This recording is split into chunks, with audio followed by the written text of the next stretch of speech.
বাংলাদেশ সহ বিশ্বের ৫০টি দেশের নাগরিকদের জন্য যুক্তরাষ্ট্রে ভ্রমণ ও ব্যবসায়িক ভিসা পেতে সর্বোচ্চ ২০,০০০ মার্কিন ডলার পর্যন্ত জামানত নেওয়ার নিয়মটা স্থায়ী করতে যাচ্ছে মার্কিন পররাষ্ট্র দফতর।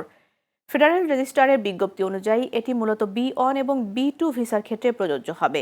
৩ আগস্ট থেকে কার্যকর হতে যাওয়া এই চূড়ান্ত নীতিমালায় কনসুলার কর্মকর্তারা প্রয়োজন মনে করলে এ জামানত চাইতে পারবেন।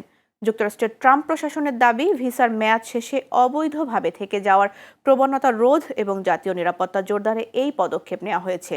নির্ধারিত তালিকায় আফ্রিকার অধিকাংশ দেশ সহ দক্ষিণ এশিয়ার বাংলাদেশ, নেপাল ও ভুটান রয়েছে। তবে অভিবাসন অধিকার কর্মী ও বিশেষজ্ঞরা এই নীতির তীব্র সমালোচনা করে একে বর্ণভিত্তিক বৈষম্যমূলক বলে আখ্যা দিয়েছেন। তাদের মতে অতিরিক্ত অর্থের এই বাধ্যবাধকতা বৈধ উদ্দেশ্যে ভ্রমণ ও প্রবেশকে অত্যন্ত জটিল করে তুলবে।